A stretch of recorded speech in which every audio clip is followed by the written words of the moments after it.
I'm going to start introducing the panel up here and then have each one of them tell you about themselves.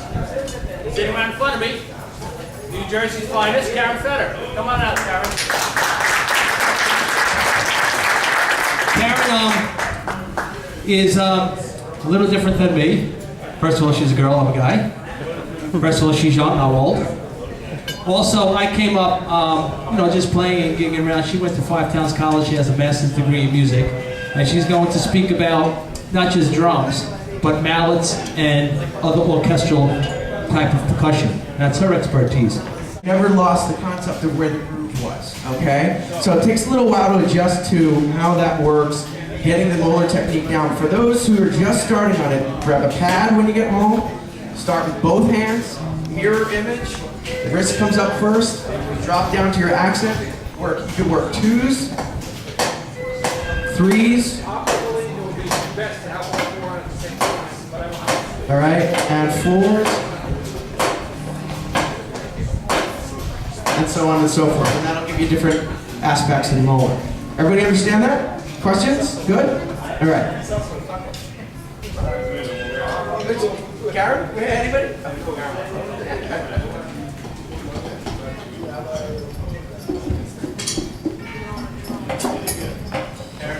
Yeah, I was going to go into this a little bit too when I play some mallets as well. With that, as how it relates to other percussion instruments, yes, a lot of people. I was actually in high school. I was playing a lot of traditional because that's what my teacher played in high school. And then when I got over to do my undergrad, I switched back over to match. I started out match when I was young. And it transfers nicely to if you're going to be learning how to play timpani, if you're going to be learning how to play mallets, it just applies more. This whole thing with flipping over the left hand to the traditional is kind of snare drum and drum set oriented. But one thing that these other guys didn't talk too much about is fulcrum. Does anybody know what that word means? What does it mean? Balance point, right? Cool. The Vic First Sticks has a flag on it, and it's very, very simple. You just find the flag. It's nice, especially for younger students. You find the flag, you put your thumb on it, on your finger behind it, and there's your fulcrum. Now, why? I was taught this trick. If you pinch close to the bead or the point, whatever you want to call it, right? And you make the motion going straight down. How many hits do you guys hear? Only. If I pinch all the way at the end of the stick and I go straight down, maybe like 2, 3, right? If I pinch right at spot right there, okay? A lot more, okay? And that's just science. It's the stick working with you instead of against you. And I tell my students, you don't want to make it harder than it has to be, right? So you want the stick working with you. You don't want to be fighting the stick. If you have a show that you got to drum for 2-3 hours, you don't want to tire yourself out. So that, I think, is really important, and I share that with a lot of my students too.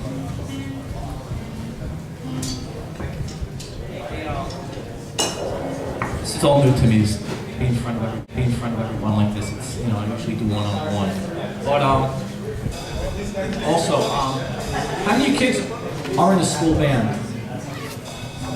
And you guys are learning how to read? What is, do you have any problems with any of the notes? Any particular notes you have problems with at all? Nothing, you got an 8/16, so you haven't counted? Oh, you haven't gotten to the double. There's a little secret to that. When you get to that, dotted 8, it's almost like with the way it wanted to sound like children skipping. So, I don't know.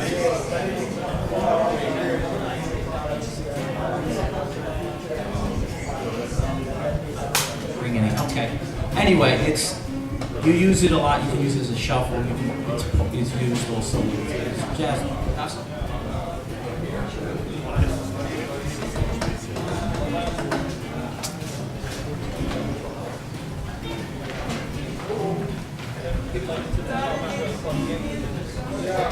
Right. There you go. what's your best way to learn for as a sound description? It sounds like children skipping. So you remember skipping when you were a little kid learning that to experience? 1, 2, 3. Want me to skip? This is how I teach my kids how to do it. You know, skip 1, 2. So that would be the best way.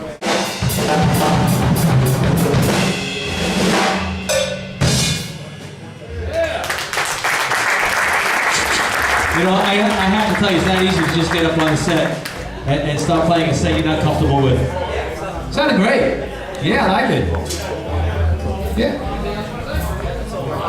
Hey, Karen, where are you? You know something? Karen was talking about the reason for playing match grip many times for the master degree type of program and the more orchestral drumming is so you can switch to ballads. She has something under the blanket. Could you reveal that to the audience? Uh-oh. Anybody know what that is? What? What? A xylophone. That's what I call it too. Is it a xylophone or a marimba? Marimba. Okay, what do I know? I'm a drummer. Karen, talk about it. I'll get your track set up. Karen's going to talk a little bit about learning this in school and playing orchestrally.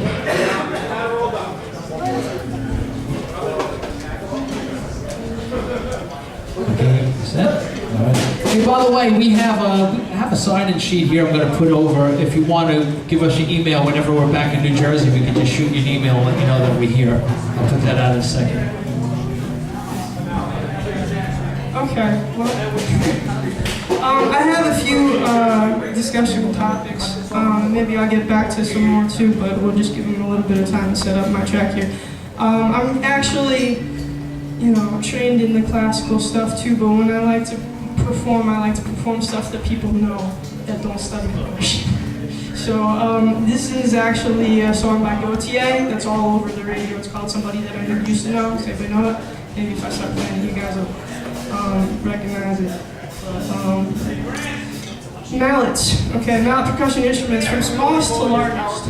Okay, we have an instrument called the bells, also known as the glockenspiel, which the bar, see, instead of, a couple of you guys are my keyboard and piano people. I teach piano, keyboard, I teach guitar, and I also teach percussion, drums, and mallets.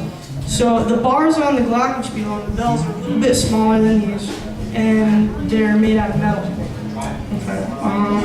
The xylophone, which is what you see right here, the members actually, they got a marimba back there. If you guys want to check it out later, the bars are bigger.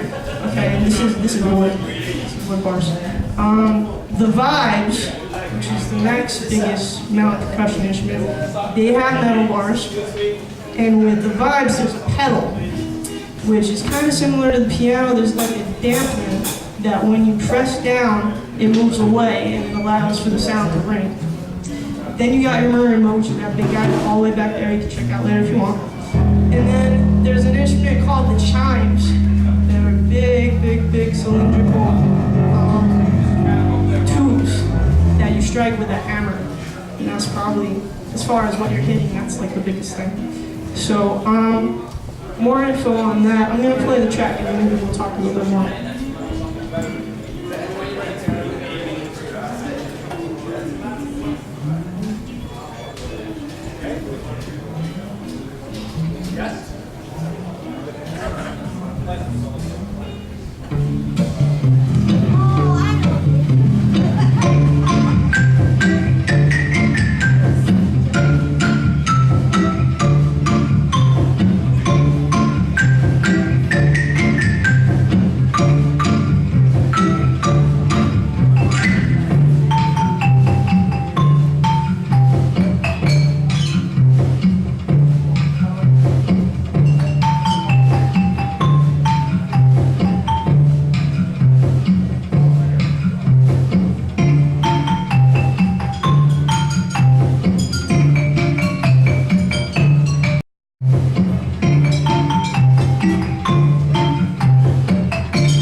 Just really quick, gear-wise, I'm playing not with sticks, I'm playing with mallets. Okay, I mentioned mallet percussion instruments. The hardest mallet you can have is brass. This would be brass. And it would be smaller. That's usually used for bells, glockenspiel. You can use plastics, probably the next hardest, which you see used sometimes on a xylophone. Rubber is what I'm using right here. It's a little bit softer, a little bit easier on the wood. Then you got yarn, thin yarn for vibraphone is used, and the thicker yarn for the marimba. Some technique stuff that you saw me do, okay? Things that are similar with drums, there's double strokes. You saw me do that at the part that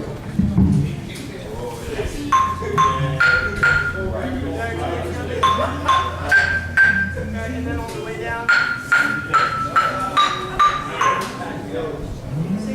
Stuff, there's a lot of singles, but you got to be careful now because you're aiming at specific notes, specific bars, so that end part of the chorus.